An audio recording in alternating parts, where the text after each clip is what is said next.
see it, feel it, be it is sort of a distillation of some of these teachings as well. And it's very powerful. I do recommend you utilize this just for everyday occurrences, for the flow of everyday life.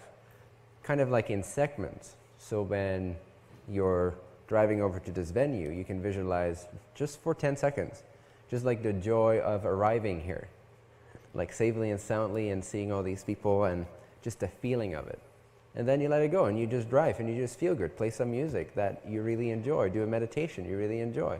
And before you know it, you arrive here and exactly what you visualized occurred. And then the next segment, it's like for 10 seconds, picture yourself sitting in a room just feeling so good and buzzing on the vibration of this retreat, seeing how the meditations just open your mind in ways that you didn't thought you were capable of. Just feel that vibration, that representation for a little bit, and let it go. Forget about it. Play some music that you enjoy, talk to a friend that you enjoy, have some fruit, whatever. Just be in the present moment and enjoy the well-being of the present moment. What you've already accomplished, what you're already capable of, how far you've already come. If instead you get this, right? So segments. So in segments you kind of create, you just insert a seed. You make that segment of your day intentional for a moment. You visualize it, you see it, you feel it, you be the vibration of it, but then you take that vibration with you into your present circumstances. If you were to visualize for too long, this is what most likely happens, almost for everyone. You lose the capacity to imagine what you want and you start referencing how you don't have it yet. There's a grace period there. You want to stop visualizing before the grace period ends. You want to, when you visualize that which you desire, and it can be something material, it can be something emotional, it can be something spiritual, it can be enlightenment related. If you're like organizing an event like this, it can relate to that event being really successful and everyone really getting out of this what they wanted out of this. And you just set those intentions, so short chunks, you insert them, you let them go, completely forget about them, do something else. Because remember, it's not about what you're visualizing, it's about how you're feeling in the moment. If you can step into alignment no matter what, then that reality will come your way, you don't have to worry about it. So if you had to choose between acceptance or visualizing what you want, choose acceptance. Because the thing that you want to visualize, the reason it excites you is because you already want it. So it's already known. A level of your consciousness already knows everything you desire, better than you know.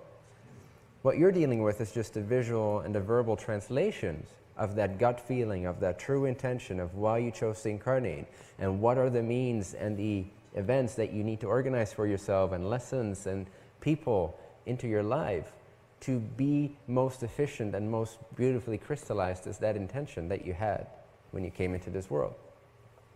It already knows that, you see? So all you're doing is you're lining up with that by briefly visualizing something that represents that vibration to you, that feeling state. Something that makes you feel free, abundant, happy, like everything is possible, like you can make a difference in this world, like people benefit from your presence. Whatever your calling is, whatever your intention is, line up little things like that in your imagination, just for 10 seconds at a time. See it, feel it, be it, let it go. And focus back on what is positive right now. That's why the power of appreciation and gratitude comes in. Because again, if you were to drive your way here and you started imagining being here and your mind getting blown and having such a good fluid experience, after about 10, 20, 30 seconds, depending on who you are, there may be all these lack beliefs that start creeping in. For some people sooner. So you got to kind of mind that for a little bit. Become aware of that. Get to know how you operate. What's your grace period there? How long can you maintain a positive image of yourself over there, say future presence you, the realized you, the accomplished you? How long can you maintain that vision before it turns into, well, and then I want it to be this way and this, but this couldn't happen, and then how would I do this? Before you start thinking logistically, right, with the linear mind, the Western mind, you don't want to do that because it induces lack, it pulls you out of alignment, and now you're postponing the thing that you already want anyway, it's already known anyway, it's already coming your way anyway, but you're now preventing it by visualizing it. Every topic is really two topics. It's either the presence of it or the absence of it, the lack of it. So can you think about what you want in a completely positive, good feeling way? By all means, visualize away. Enjoy that. But, you know, you wouldn't want to do this for longer than a few minutes anyway, because your life is now, right? So and you're learning now, and you're being here now. But you can intend this for segments, and they will come true. Over and over and over again. They will come true. Magical things will come true. It just happens. And if you do it this way, like I just announced it, short, brief bursts of, hey, I have a bit of excitement right now. Let's just visualize something that would be really epic and above and beyond what I would normally expect with my normal waking up mind and my normal, as I wake up in the morning, and my normal assumptions. Let's just elevate that expectation for a second without judgment. Just imagine an exciting picture for the rest of the day. Just do that 10, 20 seconds, maybe 30, maybe 5. Just visualize it, set that intention. That's going to happen, or something along those lines. That feeling is going to happen. Again, you can make it specific, but don't demand the specifics. Again, that turns negative. That turns into lack. That turns into control. It's very important that you keep flowing. You keep flowing. Prioritize the well-being of now. Prioritize how grateful you are currently for everything that is here.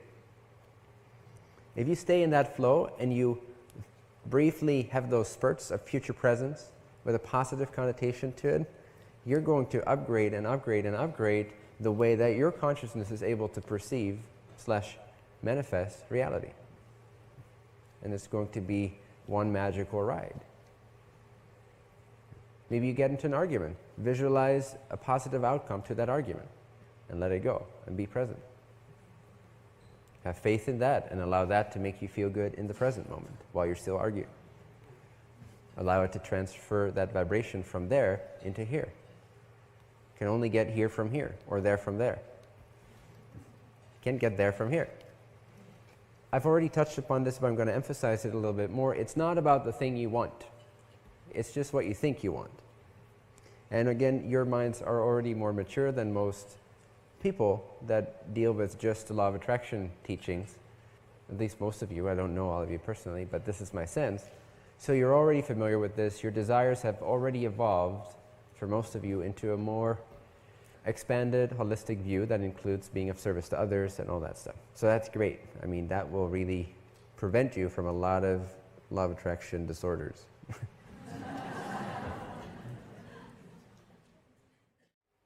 Spirituality is the attempt to, or the act of diminishing the vibrational difference between your true self and your personally asserted or assumed self. This is your personally assumed self. This is you with all your definitions, with all your belief systems, all your assumptions, and this will govern your feeling state, at least on the personal mind-body level. This will determine your state of being. So you got to be the vibration of it if you want to perceive it. That's why you can't get there from here. You may have an image of it, but you're in a current state of being, and you can't get there. So why do we have these images? Why do we have these desires? And it's really a mechanism of the higher mind, right? Higher mind is a level of intelligence that supersedes the physical brain. It's what you have access to when you meditate, when you are intuitive, in an intuitive state, when you're in a flow state, when you're in a receiving state. There is a communication, a subliminal communication happening all the time with your higher mind. Higher mind is it's like a manager of this current incarnation. You could see it a little bit like that. It's the manager that's appointed by the higher self to guide you on this journey. It's the one that's on the top of the mountain, and it sees all the pathways up the mountain, the peak of the mountain representing your fullest self-knowledge, your fullest self-expression, the fulfillment of your theme, of your intention for that life. And this manager, if you will, sends you messages all the time, but it needs to honor your free will, because each level has its own level of free will. So it can only really suggest and submit requests and give you hints and nudge you. Right? This is where a lot of our intuition comes from. So there's a communication line happening there, and it communicates, again, in different ways. One is the things that excite you. It's kind of like trying to lure you in. It's like the dangling carrot in front of your head. Because it knows one way to reach the personal ego, blind as it is give it something that it wants, or promise it something that it wants. So you'll get inspirations and imaginations of having that epic life, or like being an expression of everything is possible, or standing in front of a group of people and helping them transform their lives, or being the best painter in the world, or just having fun at small parties, being a singer, whatever it is. Doesn't have to be big or small. Whatever. The things that you desire are always above where you're currently believing yourself to be. That's why it's such a tricky game, the law of attraction. If it's not understood properly and holistically, it's very tricky. Because if you don't know all this stuff that I've been sharing in the past hour, you will just focus on the thing you want as a physical person, and you'll try to get there from here, and you can't do that, and you'll just frustrate yourself. But if you understand that this is a communication mechanism between higher mind and you, and that none of the things that you think you want is actually what you want. What you want is to fulfill the intention that gave birth to this body. It makes sense, right? Again, it's a means to fulfill a purpose. You're here to use the body as part of a collective to explore and express a certain theme in life. So how can you most effectively do that? Well, it's not by having a lot of negative thoughts about yourself or life in general. It's the crystallization of a unique geometric vibrational pattern. And you can't put that into words. You can't, we have no symbols for that in our lower mind, in our physical mind. So the translation of that vibration of the Creator is translated to us as something that we understand that represents that true vibration. And so what this does, this is the dangling carrot. This is what teases you to work on yourself, to explore yourself, to reflect on yourself. How can I get there? Now, of course, now you know you can't get there. You have to become it. You have to download that package. You have to open the package in your imagination, and you have to feel the vibration that that package represents. Okay, so if you want a lot of money, you have to really wonder that that's not why you incarnated. Trust me, it's not worth it. All right? If you have all the money in the world, being incarnate is not worth the effort of going through the birth canal and all that stuff. Forgetting everything about everything that you are, having to find it all over again, 99% probability that you completely get lost and you have no clue who you are until you die. It's not worth being a millionaire or a billionaire. Okay, that's not why you came here, is my point. So it's just from your limited point of view that money excites you. I'm not saying that if money excites you, you have a necessarily super limited point of view. It's not necessarily true. But it excites you, and we have to acknowledge that we have a more limited point of view than the higher mind. Otherwise, we can't go anywhere. We're just arrogant, stubborn, and stuck where we are. So, but I'm assuming you guys have that openness, or you wouldn't be here. So being a jazz musician, or being a millionaire, or something that represents to you an epic life, where you feel free, where you feel powerful, where you feel you are loved, where you feel you are making a difference, that's the image translation that your brain can understand, so that it has something to aim for, something to gauge itself by, something to know, hey, this represents this reality, and it may look something like what I imagine, but it rarely does exactly. It's always more surprising. But you're downloading a sense of what that higher parallel vibratory reality will feel and look like. That's your image of it. It's communicating to your current sense of self, so that you know what you need to match the vibration of in order to, in a way, ascend along the lines of becoming the fullest expression of what you are. Recognize when your visualization turns sour. For some people, that's before it even turns positive. So you got some work to do, right? You have to find loops. You have to be consistent with finding something that does excite you, and visualizing that, seeing that, feeling it, and completely letting it go, and then focusing on something you appreciate in the moment. Getting back into the here and now, but with a vibration of gratitude, appreciation, okayness, well-being. That's the quickest way for you to attract this reality, or rather for yourself to be pulled up into that higher vibratory state of who you are.